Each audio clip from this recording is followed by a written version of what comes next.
नौजवानों जहन में बात रखें कि हज़ारों साल नरगिस अपनी बेनूरी पे रोती है, हज़ारों साल नरगिस अपनी बेनूरी पे रोती है। बड़ी मुश्किल से होता है चमन में दीदावर पैदा। आज पूरी मिल्लत उस दलदल में फंसी हुई है कि जिससे निकलना मुश्किल ही नहीं बल्कि नामुमकिन नजर आता है। इस कंडीशन में आज कौम आके खड़ी हो गई है कि जिस बंदे से आप मुलाकात करें, हर बंदा ये कह रहा है कि जी हालात ठीक नहीं है, हर बंदा ये बोल रहा है कि दुआ कीजिएगा, परेशान हूँ। आखिर मैं कभी कभी सोचता हूँ कि सुख किसे कहते हैं और दुख किसे कहते हैं।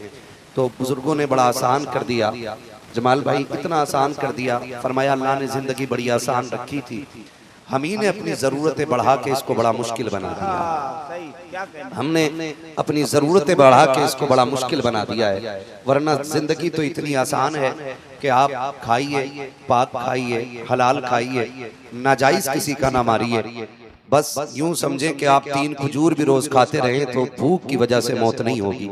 जिंदगी इतनी आसान है, लेकिन मुश्किल इसलिए हो गई कि जब कोई खुशी मिलती है तो जब तक 100 लोगों को पार्टी ना हो जाए ना, तब तक न दिल चैन में होता है और ना कि पार्टी चैन में होती है। मैं आपसे गुजारिश करूंगा, खुदारा अपने बढ़ते हुए खर्चों को समेटें, अपनी जरूरतों की चादर को छोटे से छोटा करें और कोशिश ये करें कि जो दिल कहता है वही नहीं करना है, वो करना है जो हमारा खुदा कहता है। इंशाअल्लाह वो करना है जो हमारा खुदा कहता है। मैं कुर्सी से लेकर के जमीन पे बैठे हुए लोगों तक सभी से ये बात कहना चाहूंगा, मैं ये नहीं कहूंगा कि कुर्सी वाले अच्छे हैं या जमीन वाले अच्छे हैं। मौलाए कायनात मौला अली रज़ी अल्लाह ताला अन्हु फरमाते हैं, लोगों जमीन पे बैठा करो, इसलिए कि जमीन पे बैठने वाला कभी गिरा नहीं करता। ठीक है ना, आपने बड़ी अच्छी जगह का इंतखाब किया। रह गई कुर्सी की बात, ये तो 5 साल चलती है अगर काम अच्छा करे तो, वरना ये 2.5 साल में भी गिर जाया करती है। ये तो आपके नेचर के ऊपर डिपेंड करता है कि कुर्सी कितने दिन चलनी है।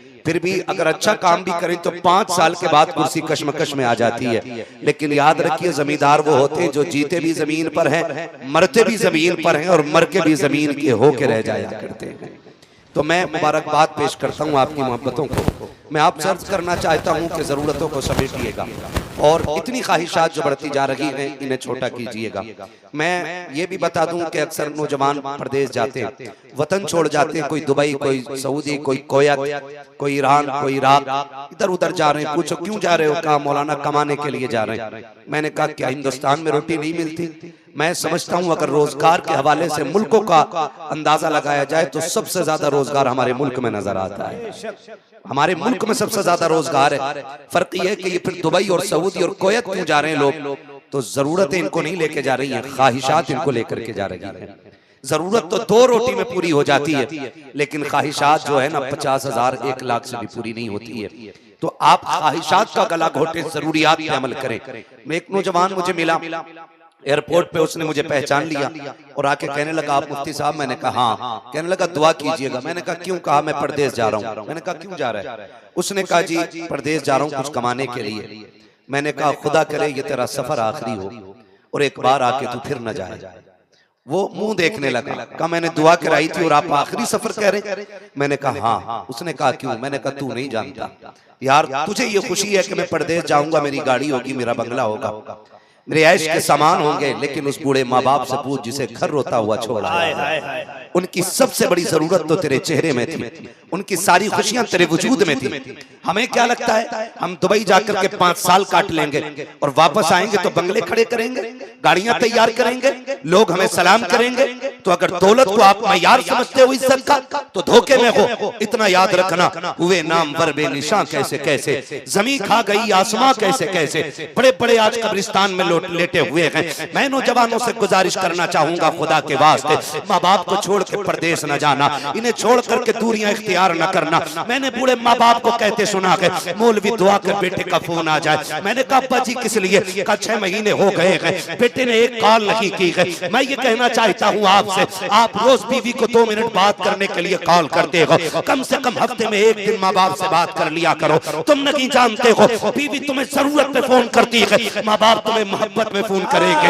याद रखिएगा, औरत ने तब तुम्हें अपनाया है जब तुम जरूरत के लायक बने हो, और माँ बाप ने तब तुम्हें अपना लिया था जब तुम किसी लायक नहीं थे। जब तुम बिस्तर पे पेशाब करते थे तब माँ कहती थी मेरा चांद है, जब तुम चल नहीं सकते थे तब बाप कहता था मेरा शेर है जब तुम्हारा कोई वजूद नहीं था। बाप कहता था बुढ़ापे का सहारा है जब तुम्हारी हैसियत नहीं थी। बाप कहता था मेरे घर का राजा है और तुम्हें खुदा का वास्ता अगर तुम कमाने वाले नहीं होते, बीवी तुमसे निकाह नहीं करती, तुम्हारे पैर टूटे होते, कोई तुम्हें दामाद नहीं बनाता, तुम्हारी आंखें नहीं होती, कोई तुम्हें घर के अंदर बेटी देने के लिए तैयार नहीं होता। इन्होंने तो तब बनाया है जब तुम किस लायक बन गए हो। और यार उन्हें न ठुकराना जो तुम्हें अपाहिज थे तब भी सीने से लगाते रखे, अंधे थे तब भी सीने से लगाया, लूले थे तब भी सीने से लगाया।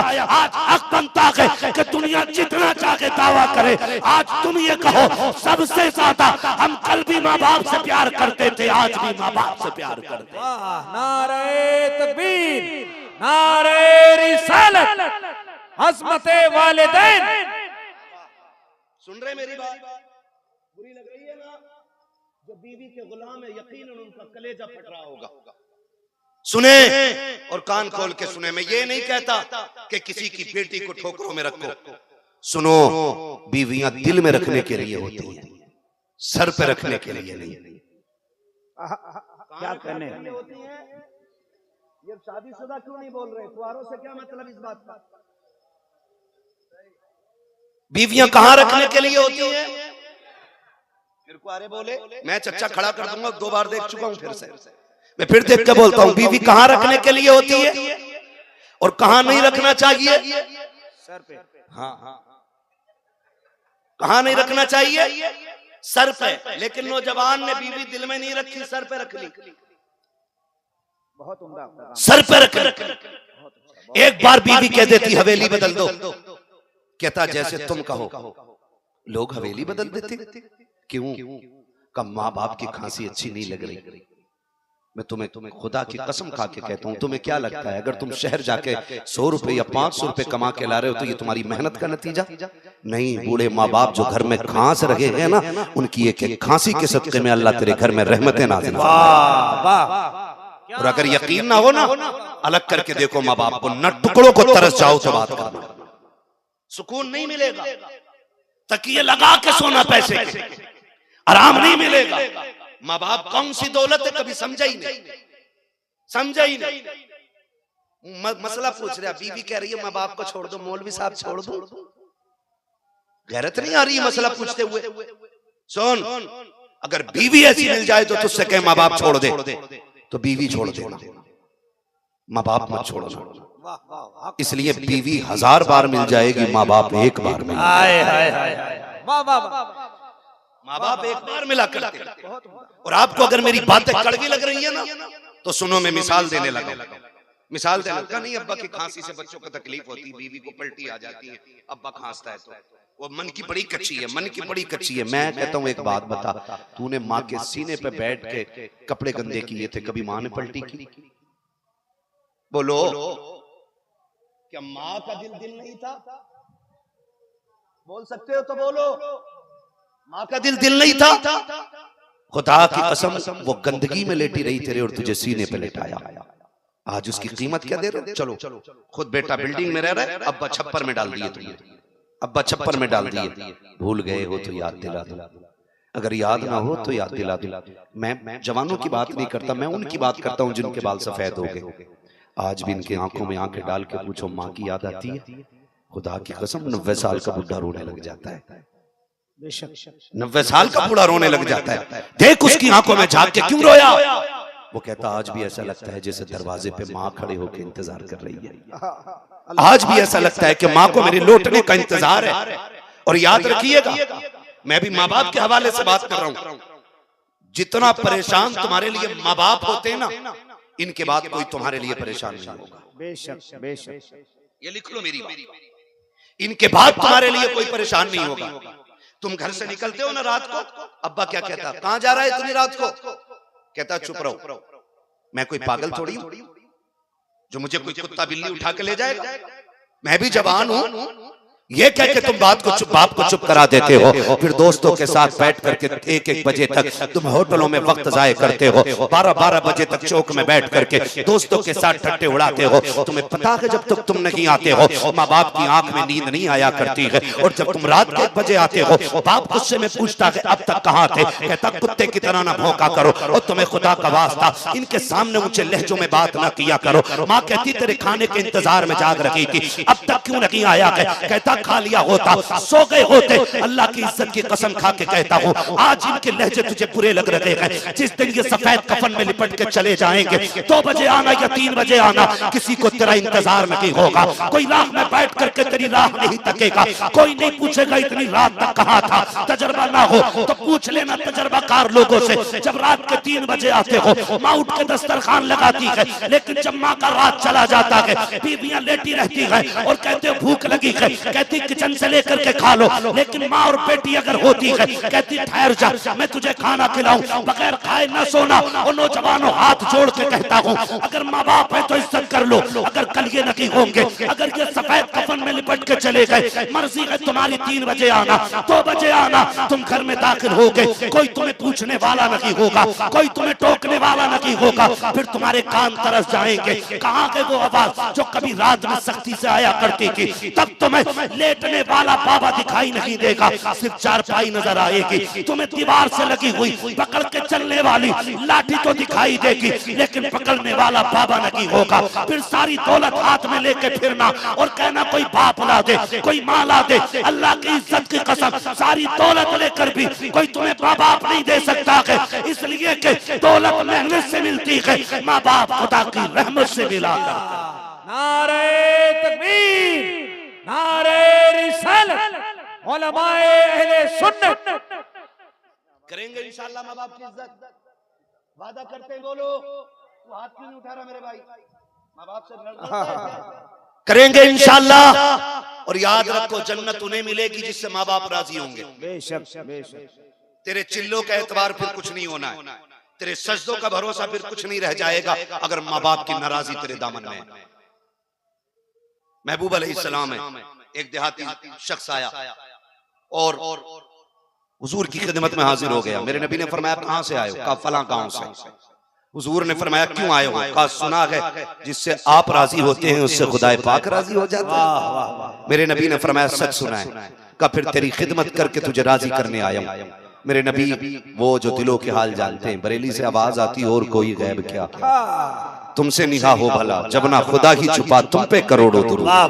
हुजूर फरमाते हैं घर किसे छोड़ा है? उसने कहा जी बूढ़े माँ बाप। कहा कोई और है? कहा नहीं। कहा किस हाल में छोड़ा? कहा हुजूर में जब घर से चला तो वो रो रहे थे। मेरे नबी ने अपनी खिदमत की फिक्र न की, फरमाया जा जिन बूढ़े माँ बाप को रोता हुआ छोड़ आया है ना उन्हें जाके हंसा दे, अल्लाह तुझे जन्नती बना देगा। ये हुजूर कह रहे हैं अल्लाह तुझे जन्नती बना देगा।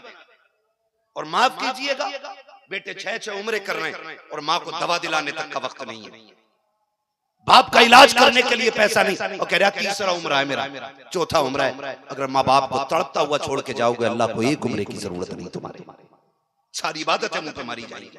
इसलिए माँ बाप ने फरमाया गया कयामत का दिन होगा, अमल तोले जा रहे होंगे, एक बंदे का अमल तोलेगा तो नामे अमाल में एक भी गुनाह नहीं होगा। क्या नहीं होगा? समझ पा रहे ना मेरी उर्दू आप लोग? ये खाली मुंह देखने बैठे, समझ रहे हैं ना? खास करके आगे वाले लोग मेरा समझते हैं, एक भी गुनाह नहीं होगा, एक भी गुनाह नहीं होगा। बड़ा खुश होगा बंदा, लो जी जन्नती हो गए। इतने में आवाज आएगी ठहरो अभी हिसाब मुकम्मल नहीं हुआ। एक छोटी सी पर्ची गिरेगी गुनाहों के पल्ले में और वो एक ही होगी। वो एक पर्ची इतनी भारी होगी कि इसकी सारी नेकियां कम पड़ जाएंगी। हुक्म होगा फरिश्तों इसे जहन्नम में डाल दो। पूछेगा मालिक मैंने पूरी जिंदगी तेरी नाफरमानी नहीं की और अब भी मैं तेरे फैसले पर राजी हूं, लेकिन इतना बता दे इस पर्ची में क्या लिखा है? जिसने पूरी जिंदगी की नेकियां खत्म कर दी, पर्ची पढ़ के सुनाई जाएगी। हुक्म होगा कि तूने एक बार ऊंची आवाज में अपनी मां से बात कर ली थी, वही गुनाह तेरी सारी नेकियां खा गया। समझ रहे मेरी बात? वही गुनाह तेरी सारी नेकियां खा गया।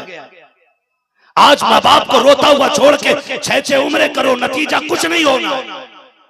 महबूब ने जन्नत माँ के कदमों में रख दी और इसीलिए रख दी कि जब दुनिया हज को जा रही हो और तुझे माँ की खिदमत से फुर्सत न मिल रही हो, फरमाया तू उठ के माँ का चेहरा देख लेना, अल्लाह तुझे हज मकबूल का सवाब देगा। नारे तकबीर, नारे रिसालत। उठ के माँ का चेहरा देख लेना, अल्लाह तुझे हज मकबूल का सवाब अता फरमा देगा। लेकिन देखे कौन? सुबह उठ के बीवी का मुंह देख रहा है, नाश्ता ठीक ठाक मिल रहा है कि नहीं, और अगर नाश्ता जरा सा गड़बड़ है, कह रहा कई दिन हो गए तुम्हें लेके नहीं गया हूं, आज शॉपिंग के लिए चलना है, सारे गुण मालूम है इसे बीवी को पटाने के। का संडे है कल चलेंगे, उसने कहा बड़ी खुश, उसने नाश्ता करा दिया। बीवी को जानते हो राजी करना, माँ बाप को राजी करना नहीं आता। कह रहा जी अब्बा बहुत गुस्से के तेज हैं, अब्बा के सामने पढ़ा नहीं जाता, और कई कबार तो ऐसे कहते तुम नहीं जानते मेरा बाप कितना बड़ा जाहिल है। ये लहजे बाप के लिए इस्तेमाल करते हो। कहते जी मैं कई बार सलाम किया, वो बोले ही नहीं। मैंने कहा गलती बड़ी की होगी ना, इसलिए तो बाप ने माफ नहीं किया।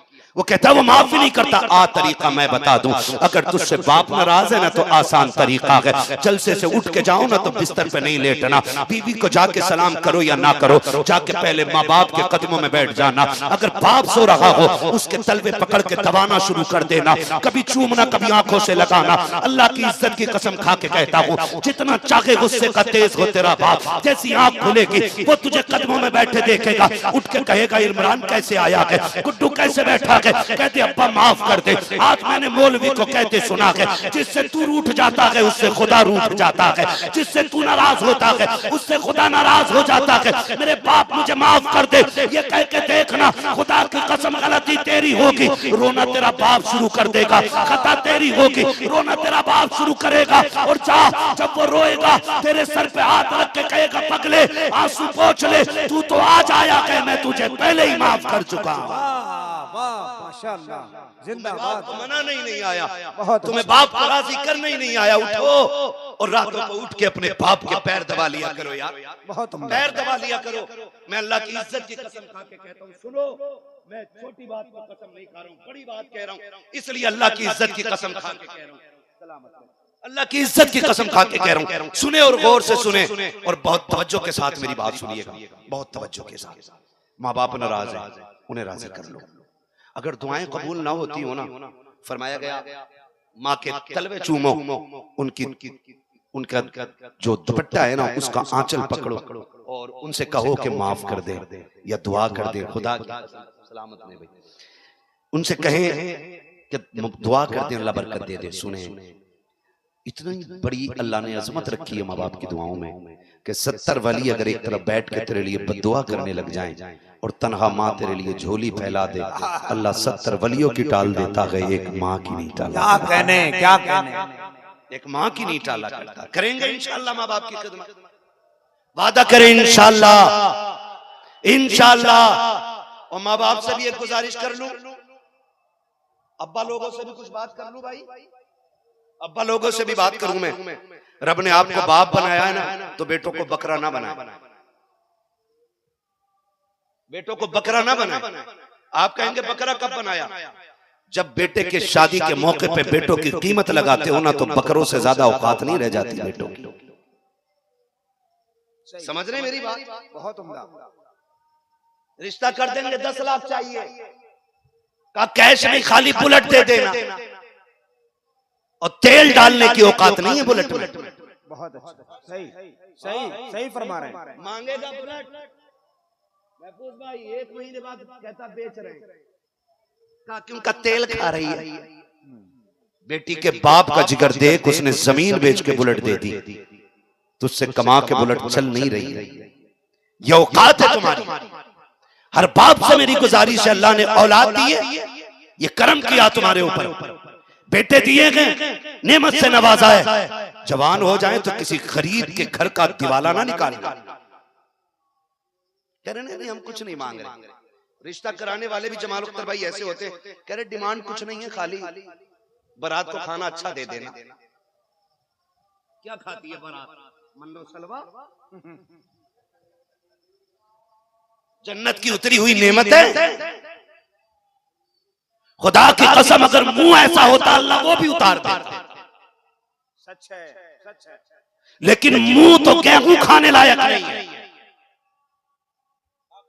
आला हज़रत कहते मेरे अमाल का बदला तो जहन्नम ही था, मैं तो जाता मेरे सरकार ने जाने न दिया। क्या कहने, क्या कहने। हाँ, मैं तो जाता मेरे सरकार ने जाने न दिया। कह रहा बारात के खाने का इंतजाम कर लेना बस। अच्छा क्या खाते हैं बाराती? का जो कोरमा होना हड्डी नहीं होनी चाहिए। का क्यों बारात में बगले आएंगे जो बिना चबाए निकलेंगे? कम से कम बेटियों पर रहम करो यार। आज उसके आगे बेटी है, कल तेरे मेरे आगे भी बेटी आनी है। जब अपने आगे बेटा होता कहता भाई ये लूंगा वो लूंगा, और जब बेटी आ जाती है कहता जहेज का राग बुरा है भाई। कब तक ये दोगलेपन इस्तेमाल करोगे? कितने बापों की जमीनें बिक गई यार। कितने बाप आज भी किराए के मकान में इसलिए रह रहे हैं कि उन्होंने बेटियों के हाथ पीले करने के लिए अपनी हवेलियां बेच दी। हक है, सच है। क्या कहने। ये आज कौम की कंडीशन है और ये हकीकत है, ये दर्द दिल है। खुदारा बोझ न बनना। कुछ दिन पहले एक आर्टिकल पढ़ा था जमाल अख्तर भाई, आज तक सोच सोच के दिल रोता है। उस आर्टिकल का दर्द आज तक दिल से नहीं निकला है। एक बच्ची का रिश्ता हुआ और रिश्ता कराने वालों से भी गुजारिश है, जो बिचौलिया होते, मिडलर जो होते, इन्हें यहाँ क्या कहते हैं? जी वही जो रिश्ता कराते हैं उन्हें क्या बोलते हैं? अगुआ, जो ज्यादा आगे चलता। अगुआ है ना, तवज्जो है ना सबकी? उसे क्या बोलते हैं? समझ गए ना? बस समझाना मकसद है। अगुआ, ये जो अगवे होते हैं ना, इनसे गुजारिश है झूठ बोल के रिश्ता ना कराना, सच बोल के रिश्ता कराना। कहीं तेरे 500 रुपए एक जोड़े के चक्कर में किसी के घर में आग ना लग जाए। बहुत झूठ बोलते हैं कई बार। शुरू में बेटी वाले से आके कहते हैं घर बड़ा शरीफ है, लोग 5 टाइम के नमाजी हैं, और उनमें अक्सर तो दिन में रोजे रखते हैं, उन्हें खाली लड़की चाहिए।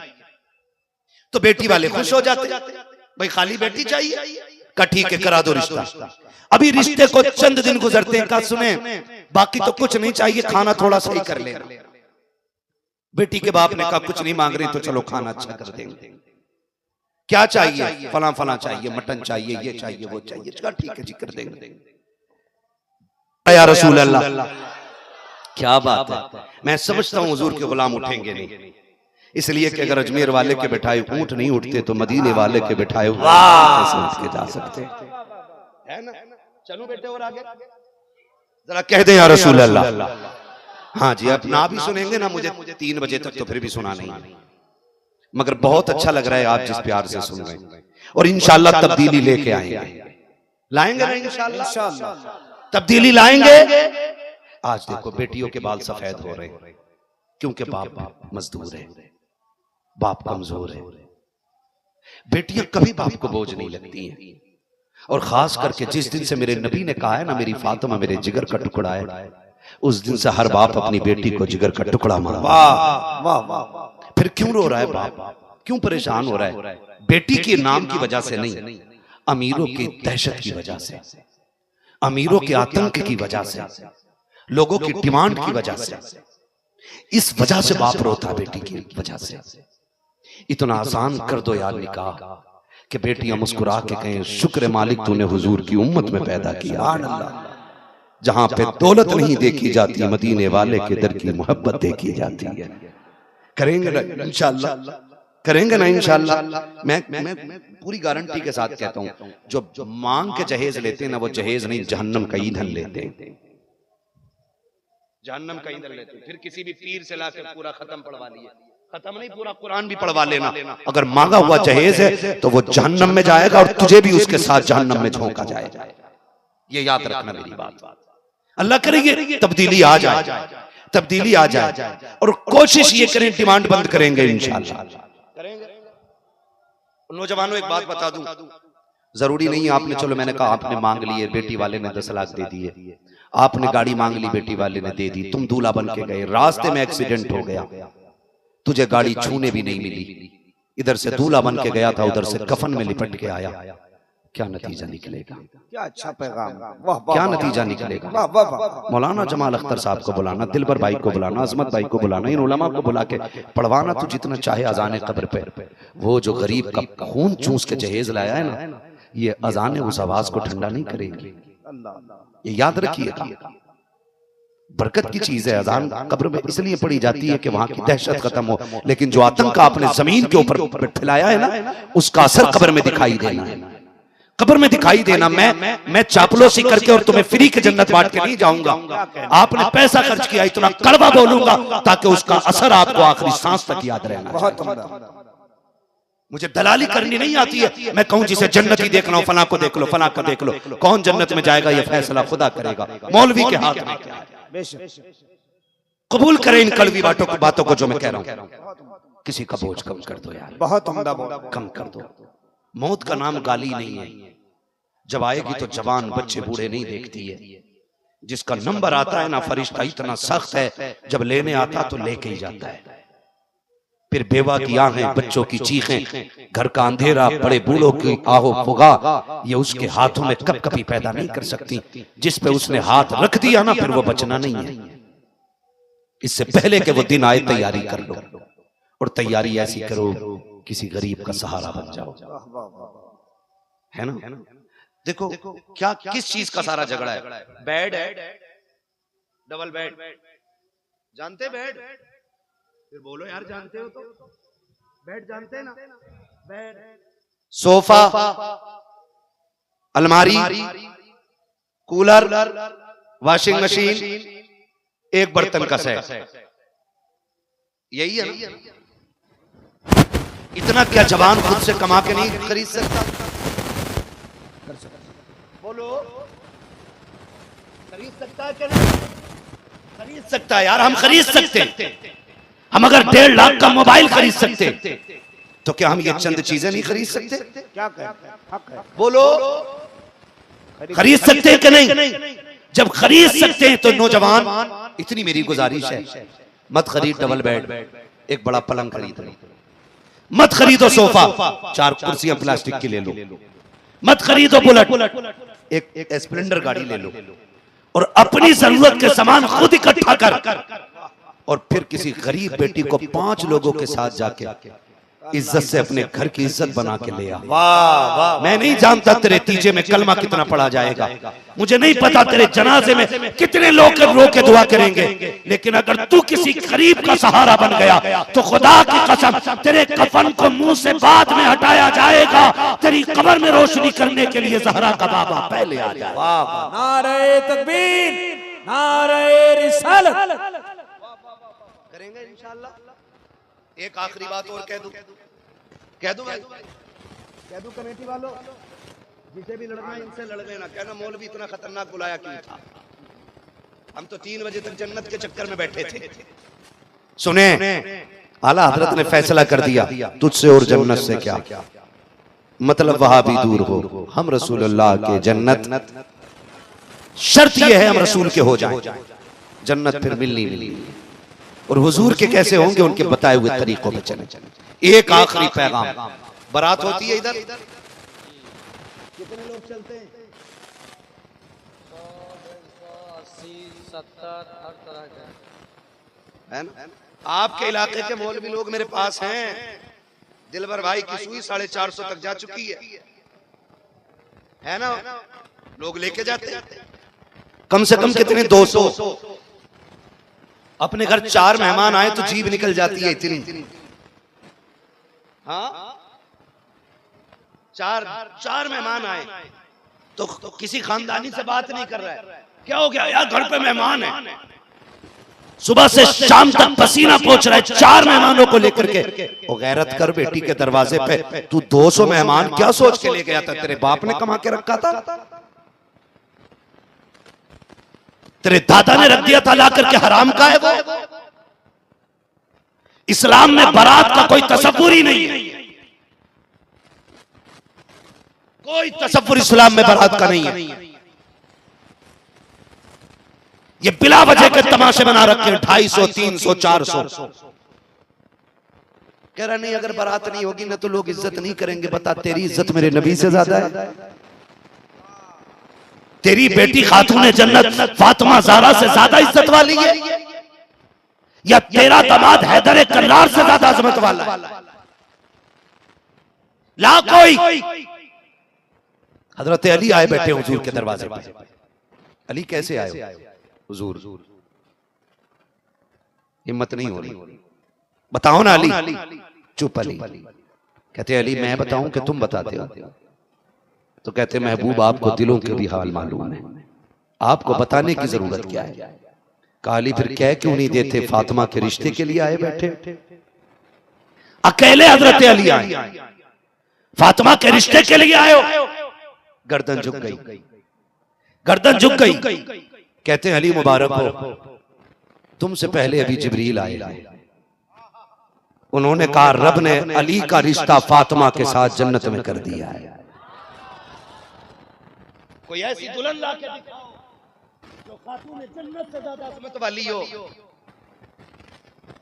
कहते अभी जिब्रील ने बताया ये रिश्ता मंजूर है।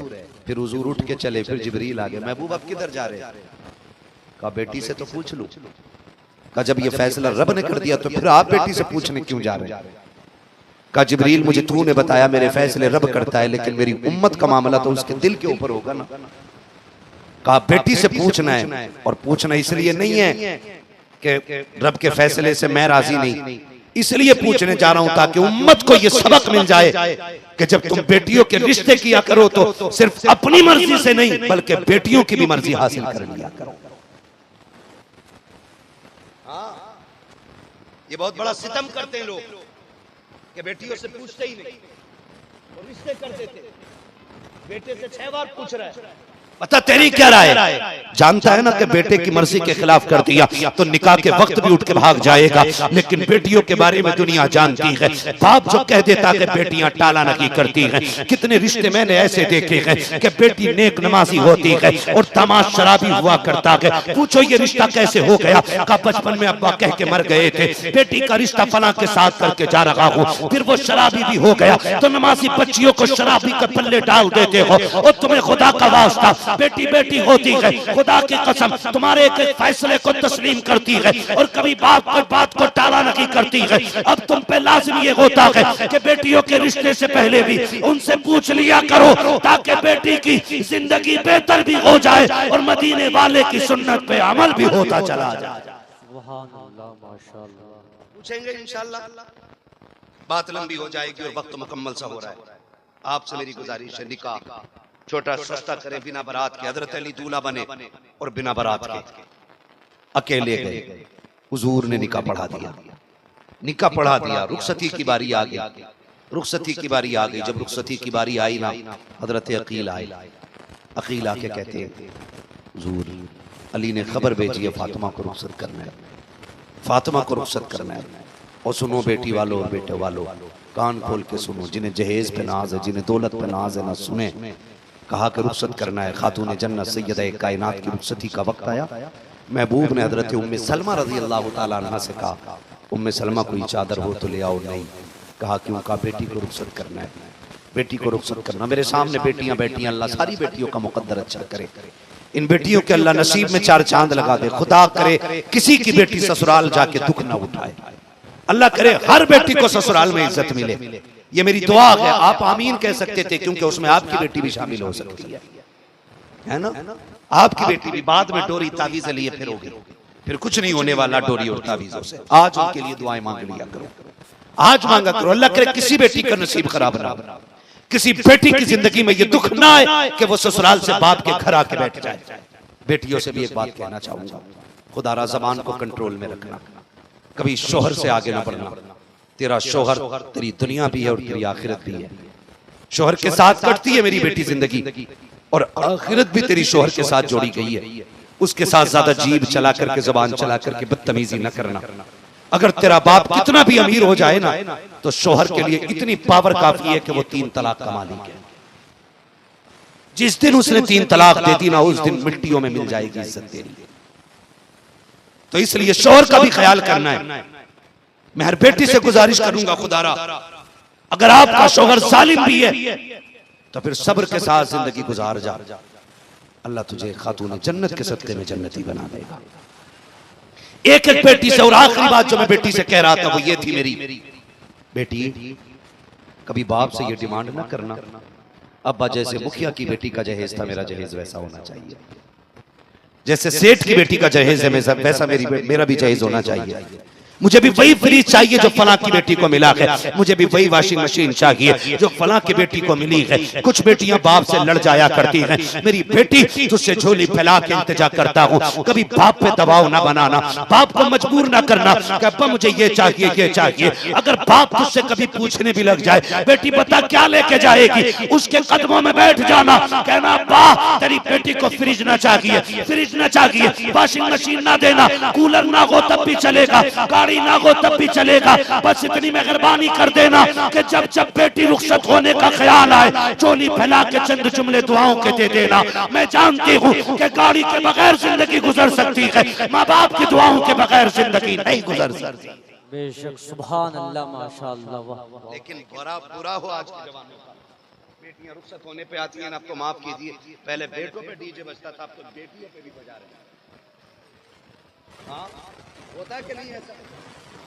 बोलो, ऐसा होता है कि नहीं?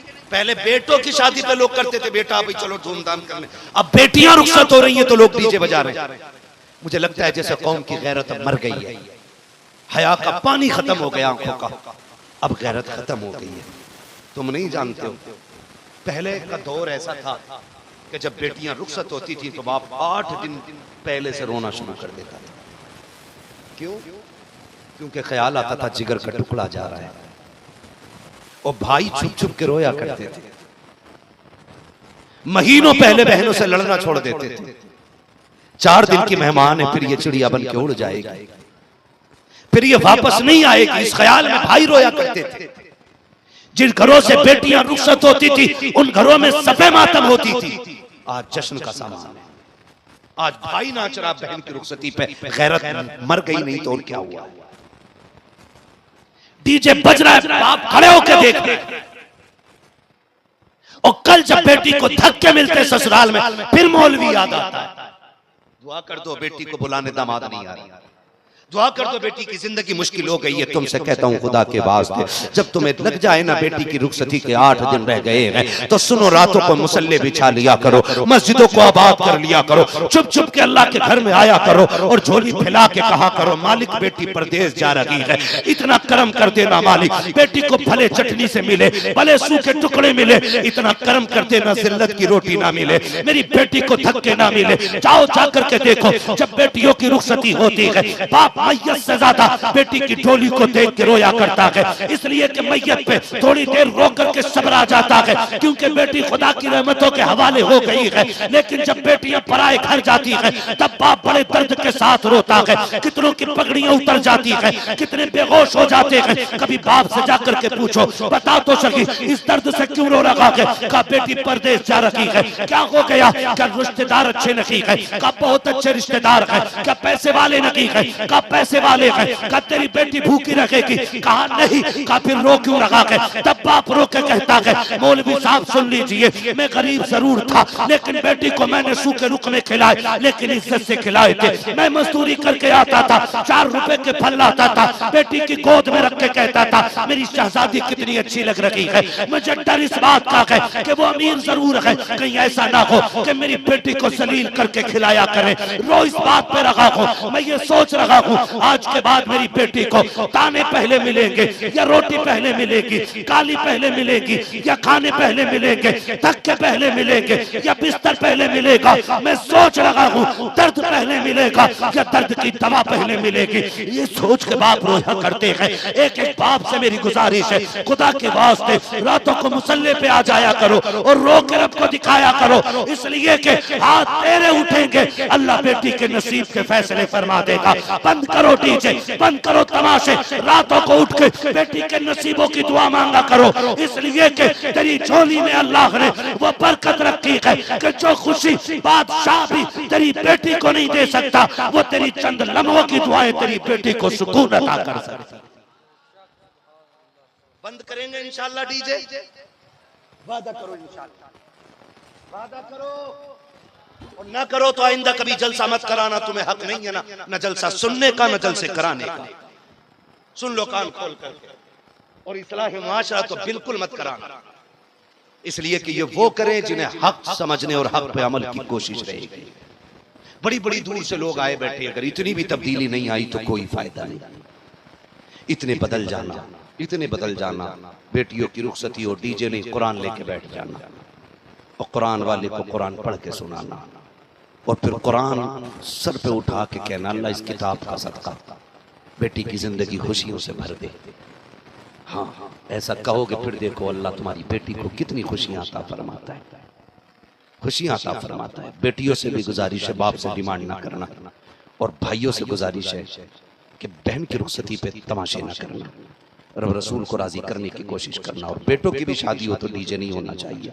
हम कौन है बोलो, कौन है हम लोग जो बोल गए अल्लाह उनको माँ बाप के साथ मदीना दिखा दे? कौन है हम लोग?